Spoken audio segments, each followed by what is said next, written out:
ये जो समय है, एक समय जहाँ से पीली छतरी वाली लड़की लिखी गई और जिसने सौरभ जैसे स्टार को, डिजिटल मीडिया के स्टार को दिया, वह समय किस गति से चल रहा है, आज उसको आप किस रूप से देखते हैं और हमारा साहित्य इस समय में कहाँ खड़ा है?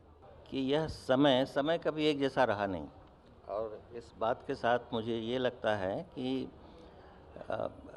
अभी त्रेता युग आ गया है, या कलयुग चल रहा है, या मुग़ल काल चल रहा है, या ब्रिटिश पीरियड चल रहा है, या ये कौन सा समय है। मुझे याद आती है किताब, बड़ी मशहूर किताब है, आपने ज़रूर पढ़ी होगी, पीली छतरी में उसका जिक्र भी है, वर्सिटी ऑफ जिन्स, विलियम डालिम्पल की। तो दिल्ली है जहाँ हम लोग बैठे हुए हैं, बात कर रहे हैं, वो कहते हैं कि एक दिल्ली नहीं है, 17 बार कहते हैं, 17 बार दिल्ली बसी फिर उजड़ी, लेकिन वो सारी 17 दिल्लियाँ दिल्ली के भीतर हैं। तो ऐसे ही समय है। दिल्ली आप जाएंगे, आपको लोधी रोड में दूसरी तरह की दिल्ली मिलेगी, पुरानी दिल्ली जाएंगे वहाँ अलग मिलेगी, मेहरौली जाएंगे अलग मिलेगी, हमारे इधर आएंगे मुनीरका की तरफ अलग दिल्ली मिलेगी, गुरुग्राम की तरफ जाएंगे तो अलग दिल्ली मिलेगी। इतनी दिल्लियाँ हैं तो इतना ही समय है। और ये मान के चलें कि ये कहा जाता है, आर्कियोलॉजिस्ट हैं, कि कोई भी टेक्नोलॉजी ऐसी नहीं होती है कि पिछली सारी टेक्नोलॉजियों को ख़त्म करके आगे गई हो।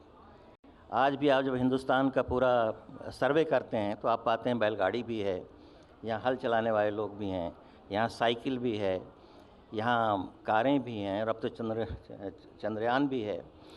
यानी इतनी सारी टेक्नोलॉजीज़ एक साथ एक समय में कोएग्जिस्ट कर रही हैं। कितनी दिल्लियाँ इसी दिल्ली के भीतर हैं और कितना समय इस समय के भीतर है।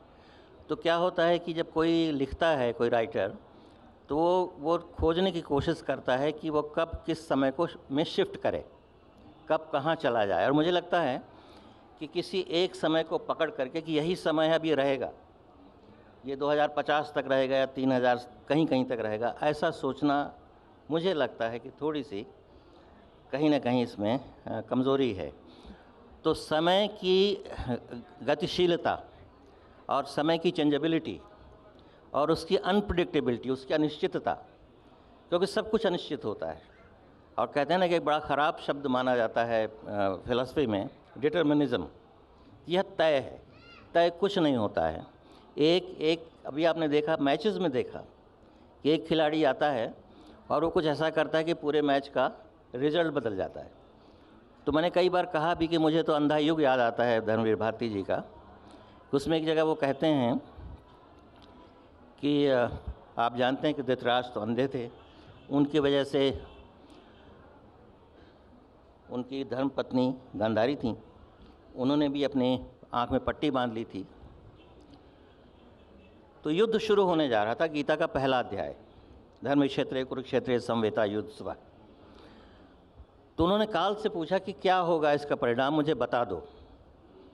काल ने सारी गणना की, नक्षत्रों की, ग्रहों की, सब की, और उसने कहा कि इसमें तो 100% आप जीतेंगे, कौरव जीतेंगे।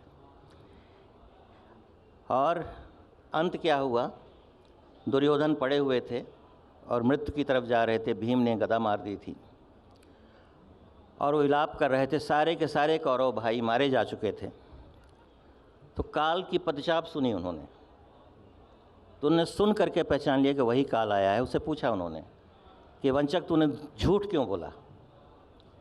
तो काल का जो कहना था वो धर्मवीर भारती जी ने लिखा है, वही मैं सुनाना चाहता था कि जब कोई भी व्यक्ति निरपेक्ष होकर चुनौती देता है इतिहास को, तो सारे ग्रहों नक्षत्रों की दिशा बदल जाती है। तो यह कहीं ना कहीं यह भरोसा, विश्वास एक व्यक्ति पर, तो यह जो अदम्यता है, यह तभी आती है जब हम दो चीज़ें स्वीकार करें